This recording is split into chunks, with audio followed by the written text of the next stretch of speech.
계속 하나님에 대한 시리즈로 설교를 드리고 있습니다. 첫 번째 야곱의 하나님에서 베델에서 만났던 엘 베델의 하나님. 그 하나님은 바로 야곱과 함께 하셨던, 그래서 야곱의 인생의 모든 우여곡절 가운데 모든 것들을 승리하도록 이끌으셨던 하나님에 대한 모습을 나누었고요. 또 아브라함의 하나님, 그래서 여호와 이레의 하나님, 우리의 모든 삶을 예비하시고 준비하셔서 우리의 삶을 이끌어 가시는 하나님의 사랑에 대해서 같이 나누었고, 모세의 하나님을 통하여서 여호와 니시의 하나님, 지난주죠. 여호와 니시, 우리 가운데 승리의 깃발을 흔들게 하셔서 우리가 승리할 수밖에 없도록 우리의 삶을 하나님께서 이미 승리케 하셨고 승리를 주셔서 승리를 누릴 수 있도록 우리를 이끌어 가시는 하나님이다 라고 말씀을 드렸고, 오늘은 기드온의 하나님, 여러분 잘 아시는 오늘 나와 있는 여호와 샬롬, 우리 가운데 평강을 주시는 하나님, 우리의 삶에 평강으로 같이 하시는 하나님의 말씀을 좀 같이 나누기를 원합니다. 여러분, 제목은 기드온의 하나님, 평강의 하나님이지만 사실 기드온이 지금 경험하고 있는 상황은요, 너무 열악한, 너무 상황이 암담한 상황입니다. 미디안이라고 하는 이방 족속이 이스라엘을 압제하면서 이스라엘의 모든 먹을 것을 다 뺏어가고 파종할 시기가 되면 와서 다 쑥대밭을 만들어서 먹을 것이 없도록 만들고, 이스라엘 백성들은 미디안이 너무 두려워서 집에 살지 못하고 산으로 다 도망가서 산에 가서 그들은 웅덩이를 파고 굴을 만들고 산성을 만들어서 그들은 그렇게 지금 살고 있습니다. 그리고 양과 소나 나귀들은 약탈에 가서 다 미디안이 가져가 버리는, 그러니까 제대로 마음 놓고 살 수 없는 상황이 지금 기드온이 처해져 있었던 상황입니다. 그런데도 불구하고 이러한 상황 가운데 하나님은 기드온에게 나타나셔서 기드온에게, 하나님이 누구냐? 너에게 평강을 주시는 하나님이다, 여호와 샬롬이다 라고 기드온을 깨우치시고 기드온에게 그 말씀을 통하여 기드온의 인생 가운데 함께 하셔서 이스라엘 백성의 그 암담한 미디안의 압제로부터 그것을 해방하여 이스라엘에게 평강을 주는 하나님의 사역자로 쓰임받아지는 걸 우리가 보게 되어집니다. 여러분, 그렇다라고 하면 이런 암담한 현실, 어쩌면 이 현실이 우리의 상황일 수 있습니다. 무언가 내가 잘못된 것을 바로잡고 무언가 나에게 있는 어려움과 힘듦의 상황을 극복해서 좀 내가 평강 가운데 나아가고 싶은데 넘을 수 없는 암담한 현실과 상황이 우리일 수 있습니다. 하지만 이러한 현실 속에서 어떻게 우리가 오늘 기드온처럼 하나님의 주시는 평강을 누릴 수가 있을까? 같이 그 말씀을 좀 나누기를 원합니다. 첫 번째, 암담한 현실에서 우리가 평강을 누릴 수 있는 비결은요, 부르짖음에 있습니다. 하나님의 일하심의 시작은 부르짖음에서부터 시작되어집니다. 여러분, 6장 전체가 이제 기드온의 등장의 내용입니다. 1절부터 제가 6절까지의 내용이 조금 전에 말씀드렸던 암담한 현실입니다. 이런 너무 힘든 현실로 말미암아서 이스라엘 백성들이 어떻게 합니까? 6절과 7절에 여호와께 부르짖기 시작합니다. 이스라엘 자손이 미디안으로 말미암아 여호와께 또 부르짖습니다. 너무 힘드니까 자기로서는 해답을 찾을 수 없고 넘을 수 없기 때문에 그들은 하나님 앞에 부르짖을 수밖에 없었던 것입니다. 근데 사실 이 내용은요, 사사기 전체의 내용에 전개되어지는 말씀의 흐름이 어떻게 되어지는가 하면, 사사기는 여호수아 이후에 여호수아를 닮은 제자를 만들지 못하였기 때문에, 지도자를 만들지 못하였기 때문에 백성이 자기가 좋은 대로 행하였습니다. 하나님이 세운 왕이 없기 때문에, 지도자가 없기 때문에 자기들이 보기에 좋은 대로 각자 플레이를 했다는 거예요. 그러다 보니까 어떡합니까? 하나님으로부터 떠나서 자기 좋은 대로 행하였던 거죠. 그러니까 하나님이 또 이스라엘 백성을 사랑하시기 때문에 가만 내비두지 아니하시고 그들 가운데 핍박을 보내시는 거예요. 이방 민족들을 통해서 어려움을 주는 거예요.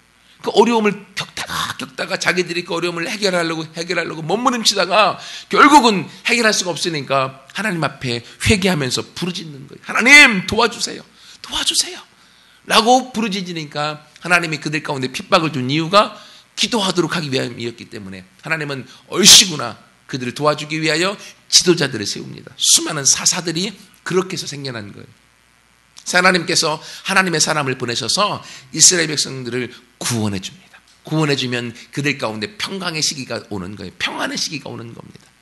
그러다 보면 사람이 평안하고 몇 년, 몇십 년 지나다 보면 또다시 자기의 의의가 드러나서 자기들 좋은 대로 행합니다. 그러면 또 그들 가운데 핍박을 주고, 그러면 그들이 부르짖으면 또 하나님이 도와주시고 평강이 오고 또 범죄하고, 이 사이클이 사사기에 계속되어집니다. 지금도 6장 1절에 보면 이스라엘 자손이 또 여호와의 목전에서 악을 행하게 되어집니다. 그래서 여호와께서 7년 동안 그들을 미디안의 손에 넘겨서 미디안의 압제를 당하는 핍박의 시기를 주는 거예요. 그러니까 너무 힘드니까 자기로서는 해답을 찾을 수가 없으니까 이제 6절과 7절에 와서 하나님 도와주세요, 하나님 도와주세요 라고 하는 부르짖음으로 하나님 앞에 기도하여 나가는 것입니다. 여러분, 이것처럼요, 하나님은 우리 가운데 하나님의 평강을 주기 위해서는 내가 안 된다라고 하는 걸 깨닫기 원하시는 거예요. 내 힘으로 안 되고, 내 경험으로 안 되고, 내 지식으로 안 되고, 하나님 내가 안 됩니다. 나는 할 수 없습니다. 나는 아무것도 안 됩니다. 하나님이 도와주셔야만 됩니다 라고 하는 그 기도로부터 하나님의 일하심이 시작되어진다고 하는 겁니다. 여러분, 신약에 보면 바리새인들과 그리고 세리의 기도가 나와 있지 않습니까?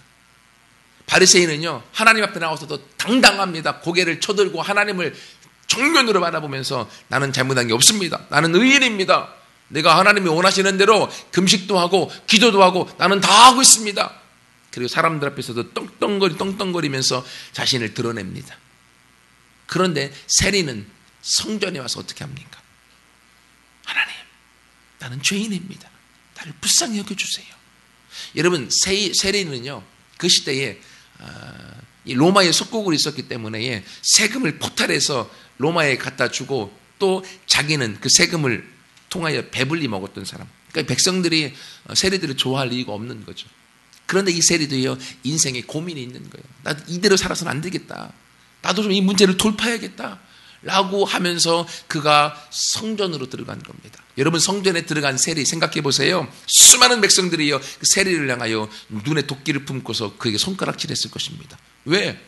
자기들의 세금을 포탈하여서 자기들의 어려움을 준 당사자, 그리고 로마의 앞잡이라는 인식이 있기 때문에요. 그러나 그런 눈총에도 불구하고 아무리 총을 맞아도, 눈총을 맞아도 자기는 하나님 앞에 나가야겠다, 하나님이 도와주셔야만 내 문제를 해결할 수 있겠다 라고 하여 그가 성전에 나가서 고개를 들지 못하고 눈물을 흘리며 하나님 앞에 기도하여 나갔던 것입니다. 여러분, 그럴 때 하나님이 누구의 손을 들어줍니까?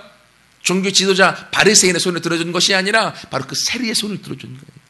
이것처럼요, 하나님의 도움의 시작은요, 하나님 도와주세요, 하나님 도와주세요 라고 하는 부르짖음에서부터 하나님의 평강이 우리의 삶에 들어오는 겁니다. 여러분 상황 가운데에 우리가 넘을 수 없는 문제들이 있을 수 있습니다. 어떻게 이 고비를 넘고 싶은데, 이 어려움을 해결하고 싶은데 답을 찾을 수 없을 때가 있습니다. 그때 어떻게 해야 되겠습니까? 내가 안 되니까 하나님이 도와주셔야만 됩니다. 하나님 앞에 부르짖어 기도하여 나아갈 때 너희는 구하라, 찾을 것이라, 얻을 것이다, 찾으라, 그럼 찾아질 것이다, 문을 두드려라, 그럼 열려질 것이다. 우리가 하나님 앞에 부르짖고 기도하여 나아갈 때 도움은 하나님으로부터 우리 가운데 오게 될 줄 믿습니다. 여러분, 그러므로요, 여호와 샬롬의 평강의 하나님도 우리 삶 가운데에 여러분의 기도로부터 옵니다. 사람이 왜 기도하지 않습니까? 내가 해결할 수 있다고 믿기 때문에요. 그건 바로 교만입니다.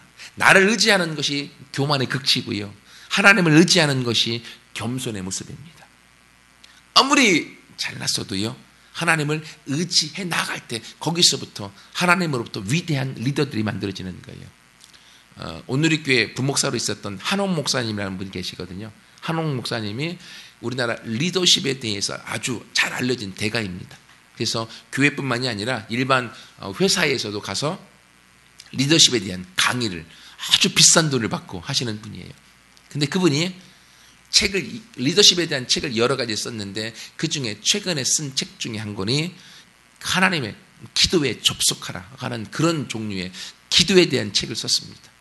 그러면서 그가 고백합니다. 뭐라고 하는가 하면, 진정한 리더들은 자기 자신의 한계를 아는 사람들이라는 거예요. 진정한 리더들은 사람인 나는 할 수 없다라고 하는 것을 궁극적으로는 깨닫기 때문에 하나님 앞에 도움을 구할 수밖에 없다고 하는 거예요. 그래서 자기가 리더십에 대한 대가이면서도 불구하고 기도에 대한 책을 쓸 수밖에 없는 이유가 여기에 있다라고 그가 얘기를 하면서 기도에 대한 책을 써나가더라고요. 그러면서 이 시대에 아주 유명한 리더자들, 아브라함 링컨이나 또는 여러 가지 리더들은요, 하나님 앞에 기도하는 사람들이었다고 하는 거예요. 그렇게 기도해 나갈 때 그들의 부르짖음을 통하여서 하나님의 응답이 있게 되어지고, 그 응답을 통하여서 하나님께서 함께함으로 진정한 리더로 그들이 세움받았다고 하는 거죠. 여러분, 그러므로 이제 여름의 시간, 무더운 시간도 지나갑니다. 이제 우리에게 다가오는 촌고마비 가을의 시간, 여러분, 우리가 독서로 우리를 살찌울 뿐만이 아니라 하나님 앞에 나가 우리의 상황을 부르짖음으로 함께 기도로 우리의 문제를 돌파하고 우리 어려움을 돌파하여서 우리의 환경에서부터 하나님의 평강을 끌어당겨 이 시대에 누리어나가는 우리 모두가 되어지기를 축원합니다. 두 번째는요, 그러면 우리가 어떻게 이러한 암담한 현실에서 또한 평강으로 우리가 우리 삶을 바꾸어갈 수 있을까? 거기는요, 하나님의 일하심의 모습을 알아야 되는데, 하나님은 완성된 자를 쓰시는 분이 아니라 하나님은 선택하여서 불러서 만들어 사용하시는 분이라는 거예요. 하나님은 완벽한 자를 사용하지 않습니다. 하나님은 부족하지만 그를 선택해서 하나님이 만들어 하나님께서 세워서 일해 나가신다고 하는 거예요. 세상에서는요, 완벽한 자를 사용합니다. 그렇죠? 재능이 있고 능력이 있고 실력이 있는 자를 뽑아서 자기 회사에 채용해서 회사의 이익 창출을 위해서 그들을 이용합니다. 하지만 하나님은요, 완벽한 자를 사용하지 않습니다. 왠지 아세요? 완벽한 자는 이미 교만 충만하기 때문에요. 자기가 이미 완벽하기 때문에 하나님이 필요 없는 자들이에요. 그래서 하나님은 완벽한 자를 부르지 아니하시고 부족한 자를 불러서 그를 세워서 하나님의 사람으로 만들어 가시는 거예요. 오늘 등장하는 기드온, 얼마나 위대한 사람입니까? 하지만요, 오늘 본문의 말씀에 보면 하나님과 기드온의 5번의 옥신각신의 싸움이 계속되어집니다. 하나님은 기드온을 불러 세우시는데도 불구하고 기드온은 아니라는 거예요. 계속적으로 하나님 앞에 반발하면서 나는 아니다라고 하는 것을 강조하는 그런 사람이었던 거예요.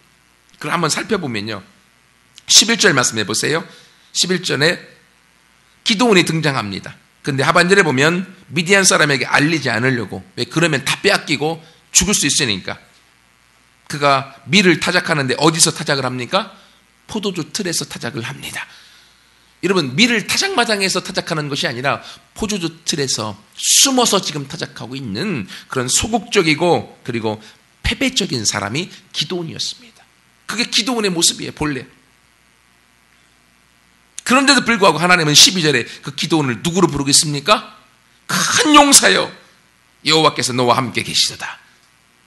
기드온은 스스로 나는 아무것도 아니야, 미디안이 와서 자기 걸 다 빼앗아 갈까봐 숨어서 지금 타작을 하고 있을 수밖에 없었던 사람, 소극적이고 패배적인 사람, 기드온. 그런데도 불구하고 하나님은 기드온을 향하여 큰 용사다 라고 지금 부르고 있는 거예요. 여러분, 무엇이 맞을까요? 사실 한국 사람들은요, 자기 스스로를 볼 때에 나는 정말로 기드온처럼 아무것도 아니고 나는 부족하다, 나는 연약하다, 나는 안 된다라는 생각을 거의 많이 가지고 있습니다. 그게 우리들의 모습, 지금 기드온의 모습이 우리의 모습인 거예요.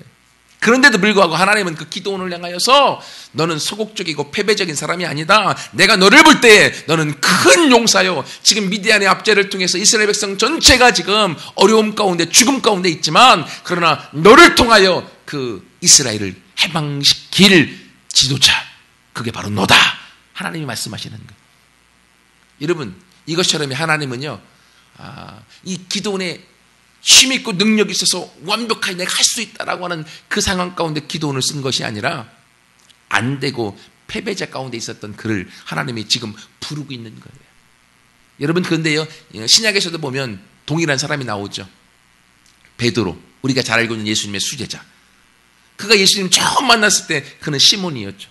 시몬, 갈대라는 뜻이에요. 갈대와 같은 자. 실제로 복음서 전체를 통해서 베드로를 보면요, 그는 엄청난 감정적인 사람이에요.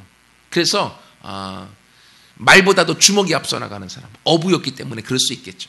하지만 그 갈대와 같이 조울증처럼 기분이 왔다 갔다 하는 그러한 베드로를 향하여 예수님이 보자마자 시몬아, 내가 너를 보니 내 마음에 반석이 있다, 너 이름을 시몬 갈대라고 부르지 말고 오늘부터는 너 이름을 페트라 베드로 반석이라고 부르라 라고 예수님은 그 갈대를 반석으로 보고 반석으로 부르고 반석으로 인정해 주었다고 하는 거예요.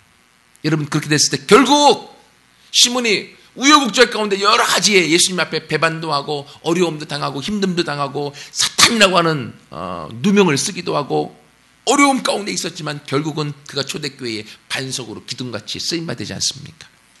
여러분 사울은 어떻습니까? 사울은 살인자였습니다. 스데반을 죽일 때 그 옷을 맡은 증인으로서 그리고 예수 믿는 자들을 핍박하여 죽이려고 저 멀리까지 가서 다 잡아 죽이려고 했던 사람, 살인자 사울. 근데 예수님은 그를 보고서 뭐라고 합니까? 이방의 구원을 위하여 선택한 나의 그릇이다. 여러분 이것처럼요 하나님께서는 우리 가운데 지금의 현실의 모습에 연약하고 나약한 모습 가운데 우리가 지금 머물러 있다 할지라도 하나님은 우리 가운데 말씀을 통하여 너는 큰 용사, 나의 사람, 나의 아들, 나의 딸, 내가 너를 통하여 계획한 큰 일을 내가 너를 통하여 이루리라 라고 주님은 우리 가운데 말씀하고 있다고 하는 거예요. 여러분 그러므로 하나님의 평강을 우리가 함께 누리고 이 땅 가운데 그것을 열매 맺게 가기 위해서는요 현실의 나의 모습을 바라보는 것이 아니라 하나님의 음성을 듣고 나아가야 된다고 하는 거예요. 여러분 이렇게 됐으면 좀 그래요 하나님?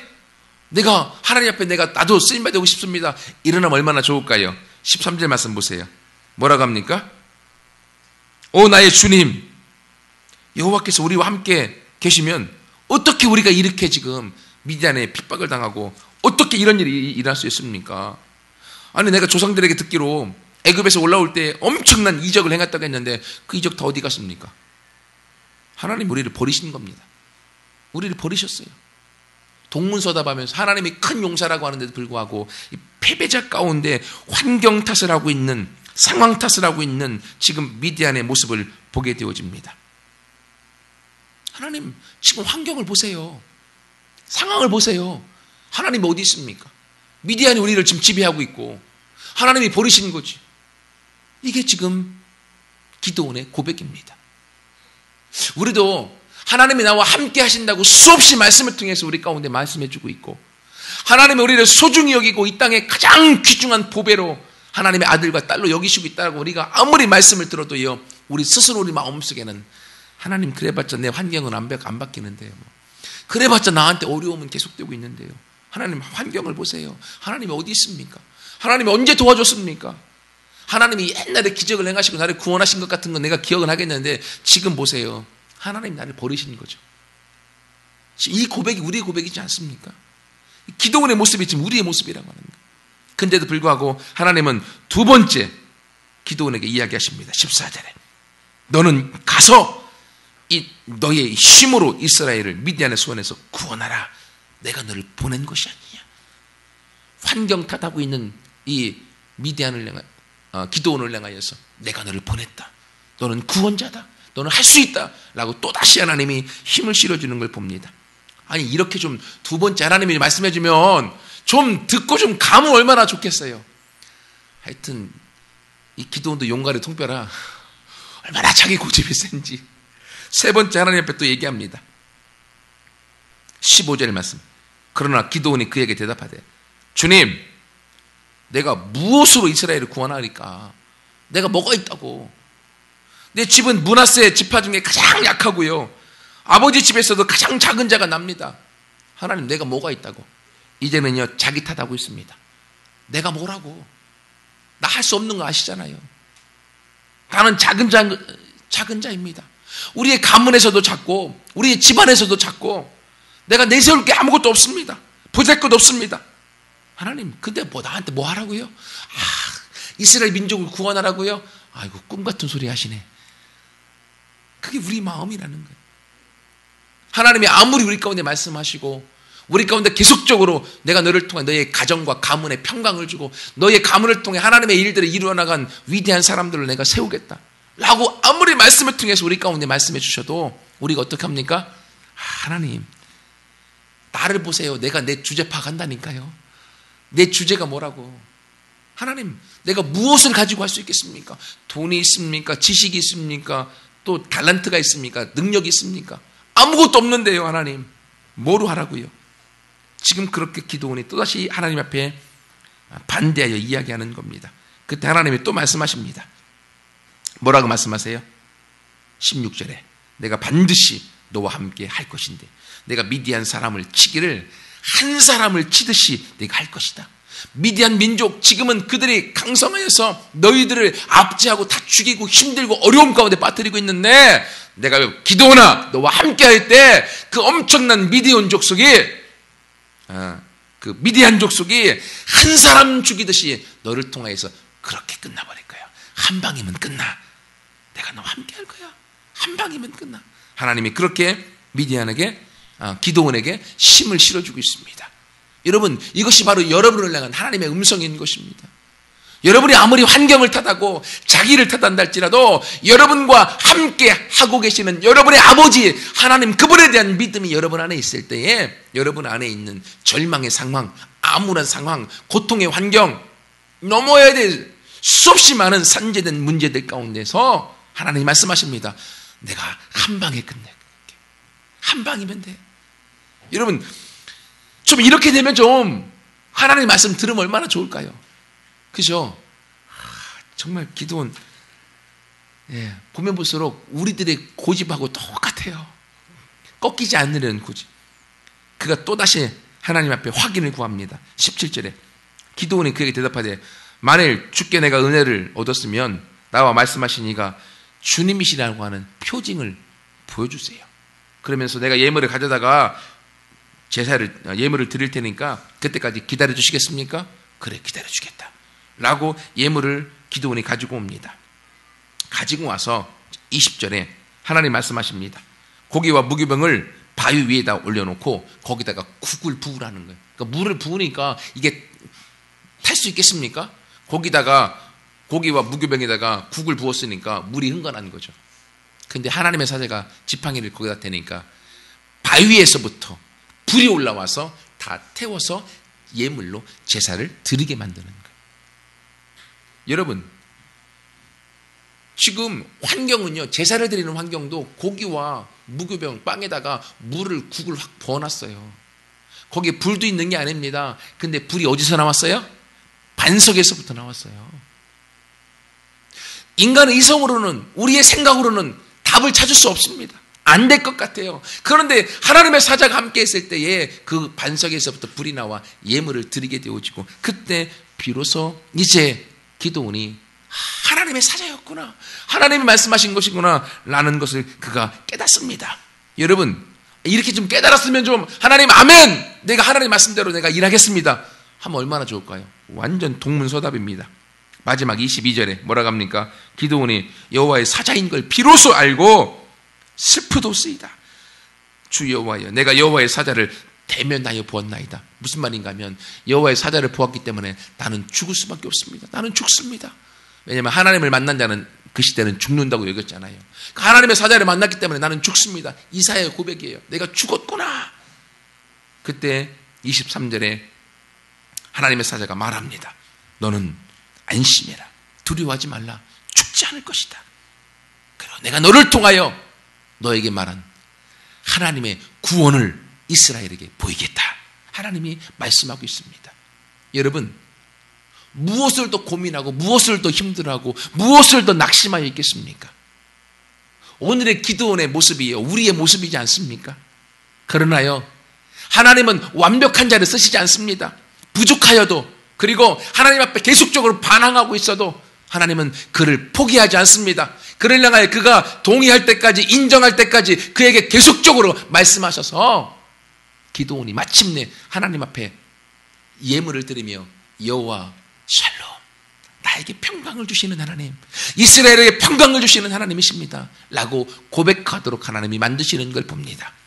여러분, 우리의 상황과 환경이 아무리 어려워도 하나님은 오늘 이 말씀을 통하여서 우리 가운데 네가 기도원에 향한 하나님의 말씀을 네가 너의 것으로 받아들여라.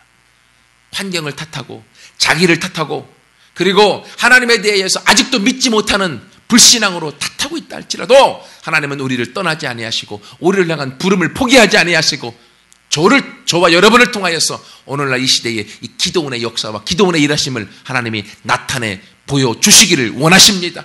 그러므로 여호와 샬롬의 하나님은 바로 저와 여러분의 여호와 샬롬의 하나님이신 걸 믿습니다. 마지막으로요, 여러분, 그러면 이렇게 우리가 하나님께서 함께 하시는 여호와 샬롬을 우리가 누리기 위해서 아무런 환경 가운데서 우리가 어떻게 해야 될 것인가?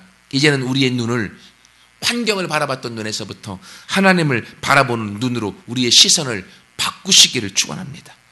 여러분, 환경을 바라보는 시선이 머물러 있으면, 우리의 시선이 환경에 머물러 있으면 답은 찾지 못합니다. 포기합니다. 암울합니다. 하나님을 향해서도 불신앙이, 하나님이 우리를 버렸습니다. 하나님, 환경 보세요. 어디 있습니까? 기적 다 어디 갔습니까? 우리 보세요. 너무 어렵지 않습니까? 하나님, 내가 뭐가 있다고? 나 아무것도 없잖아요. 나는 할 수 없습니다. 자기 탓하고. 환경을 바라볼 때는 답을 찾을 수가 없습니다. 미디안의 압제로부터 벗어날 수가 없습니다. 평강을 누릴 수 없습니다. 하지만 우리의 시선을 하나님 앞으로 돌릴 때에 내가 너와 함께 하겠다. 내가 너와 함께 할 때 아무리 강한 미디안 족속이라 할지라도 한 사람 치듯이 네가 한 방에 승리하게 될 것이다. 하나님의 그 음성이 우리 안에 있게 되어지는 것입니다. 여러분, 그러므로 우리 가운데 평강을 주기 원하시는 하나님의 마음을 우리가 알고 하나님의 말씀을 우리가 받아들여서 내 안에 같이 하시는 임마누엘의 하나님을 우리가 붙들고 우리의 시선을 환경에서부터 하나님으로 바꾸고 아무리 어려움이 우리 앞을 가로막고 있다 할지라도 그 너머에서 일하고 계시는 하나님을 향하여 우리의 시선을 돌려나가게 되어질 때 여호와 샬롬의 평강은 바로 저와 여러분의 것, 오늘날 우리의 것이 되어질 줄 믿습니다. 기도원의 평강의 하나님은 바로 저와 당신, 저와 여러분들의 평강의 하나님이십니다. 믿음의 주에 온전케 하시는 이인 예수를 바라봐라 라고 주님은 우리 가운데 말씀하십니다. 여러분, 그러므로 오늘 이 말씀을 통하여서 지금까지 우리 마음에 하나님을 향하여서 불신앙적인 요소, 그리고 하나님을 향하여서 환경을 탓하는 모습, 그리고 내 자신을 탓했던 모습들에서부터 이제는 내려놓고 하나님이 큰 용사야, 내가 너와 함께하여서 내가 너를 통하여서 이스라엘 민족의 구원을 보리라 하신 그 음성을 우리의 것으로 붙들고 우리의 시선을 하나님 앞에 고정하여 함께 같이 달려가서 하나님의 승리와 일하심과 능력을 맛보는 우리 모두가 되어지기를 축원합니다. 같이 함께 기도하겠습니다.